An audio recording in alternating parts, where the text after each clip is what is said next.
And I think this is why I got it for free. I was told it had been sitting for 10 years, but nothing else.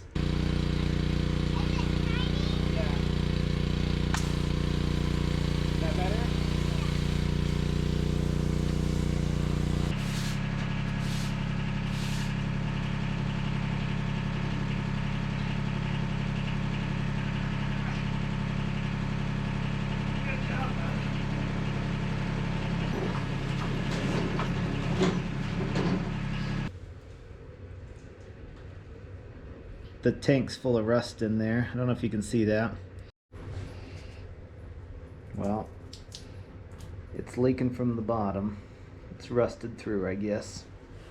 So here's our Simplicity 3012. Still can't believe this was free, including all the implements that came with it. Just crazy to me that we were able to pick this up for free. Sometimes you get a project like this and it's hard to know where to start. Let's talk through what works for me. So first thing I normally do is just check and make sure that the motor turns over. That was the first thing I did before we even put it on the trailer. It turns over real well. I've got the spark plug out now, so there's no compression, but it turned over freely till it built up compression, just like a motor should. I was really happy with that. Brought it home, and the first thing I did is check the oil. I'm not very happy with both the color and consistency of that. Luckily, there doesn't seem to be any forbidden glitter though. Next thing I normally check, does it have compression?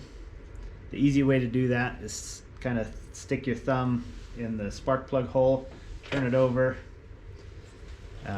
see if it will pop your thumb out. Next thing I try to check for is spark. And I think this is why I got it for free. I was told it had been sitting for 10 years, but nothing else. They didn't say, you know, it didn't run when we parked it or anything like that. I had just wrongly assumed that it ran when they parked it, and you know, next spring came and they just didn't use it. I had a couple clues that maybe that wasn't the case though. It has a brand new spark plug in it. I don't think this has run at all with this new spark plug. As well as down here, there's some rope attached to the front end, like maybe they pulled it to its final resting spot. I think it lost spark. They tried to throw a spark plug at it and that didn't work, and it sat for 10 years probably thinking they were going to get around to it and never did. Had one of these old point coils on it. I don't know what you call them. I've got the newer version straight from China. I've never actually converted an older motor like this over to these new coils, but a lot of guys say they like it. But if you spin this flywheel, probably hard to see, but it does spark now. This is working great. Don't forget to add your kill switch before we put everything back together, and good idea to make sure you've got it hooked up right.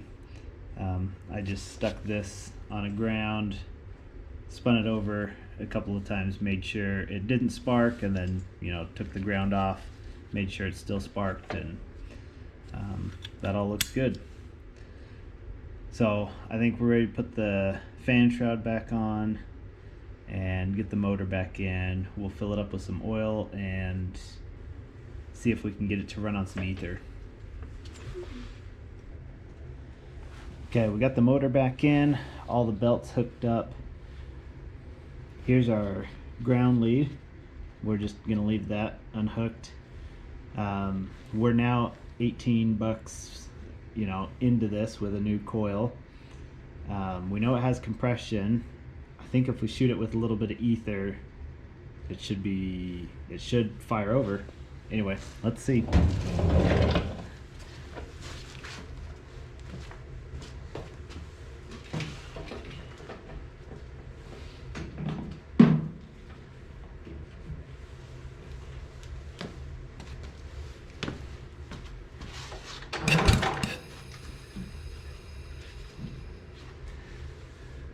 Alright, so this is where the carb went.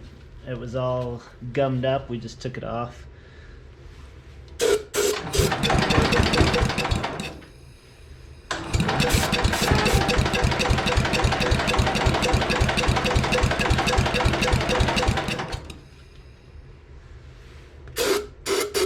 Sounded like it wanted to go there.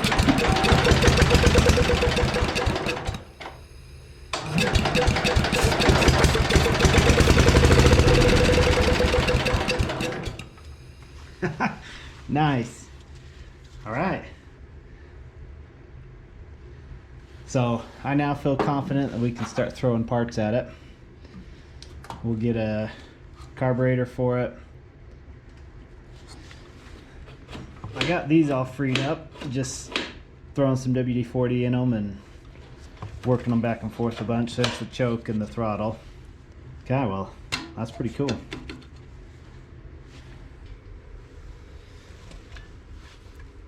Next is fuel. It's either going to take a lot of work to get this going again, or I just got an import one. I've had good luck with these before. I know a lot of guys say it's hit and miss, but I don't know, so far I haven't missed. Anyway, we'll put this on, see if we can get it to fire over. One of the bummers about this is the fuel tank is completely rusted out. I don't know if you can tell that. You can see straight through it, some down there. I know how to weld, but I've watched enough live leak videos on the internet that I'm probably not going to attempt to weld up a gas tank right now. So I ended up buying an import carburetor. The one straight from Briggs & Stratton was probably worth more than the tractor, honestly. I was a little disappointed by that. Everything seems to work good, everything's lined up, but this rod that goes through to hold the air cleaner on is tapped to the wrong size, so I'm gonna try to ruin this real quick.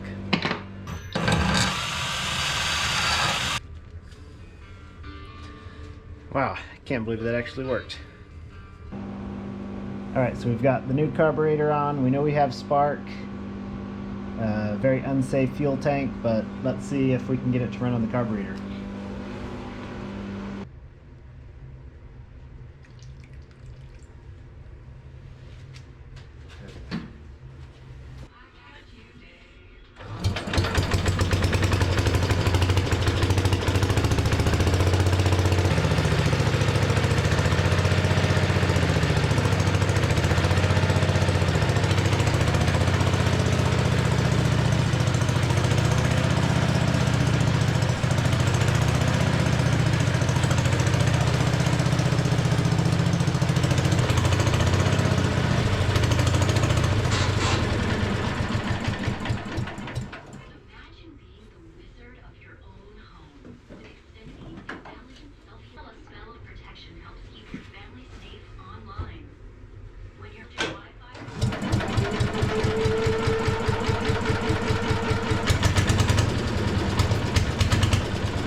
try to pull that in just a hair.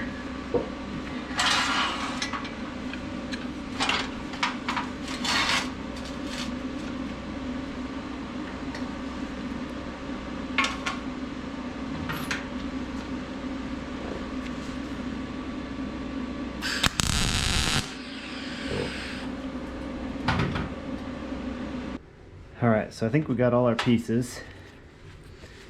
I cut the cap off the that old one. We gotta have a little bit of a riser. That'll never rust out, will it? I'm gonna put that on there like that. Then I'm gonna weld, that's where the outlet goes. I'm pretty impressed at how this turned out.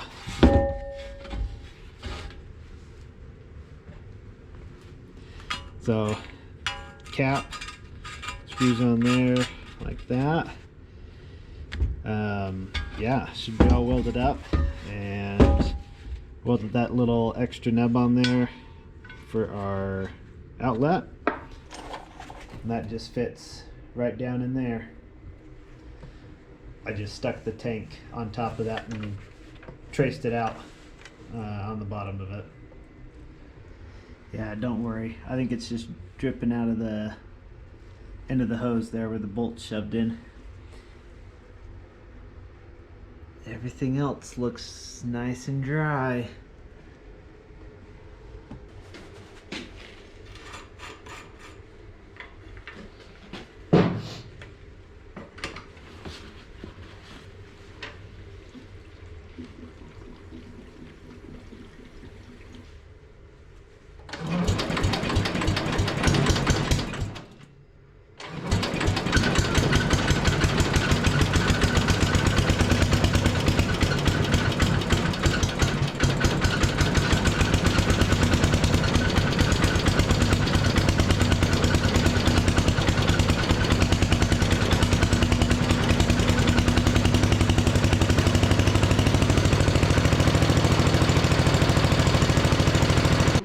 We've got the seat part off here. We're just topping off some fluids. Everything looks really good back here. We've put a little bit of grease and oiled up some linkages. Everything's looking pretty good. Well, that wasn't too bad for being free. I didn't know what we were gonna get, but I'm pretty sure it died on them while they were using it. Because there was that rope that was tied around the front end. There wasn't spark, and we found that coil bad. So that cost us about 18 bucks for a new coil. And then the carb had completely rotted out along with the gas tank. And so new carb, we made the gas tank. We topped it off with some fluids, oiled some linkages. I think it's pretty good. I do have new front tires coming for it. They're having a hard time holding air. They're on a boat somewhere in the middle of the Pacific, so who knows when those will get here, but I think it's ready to go.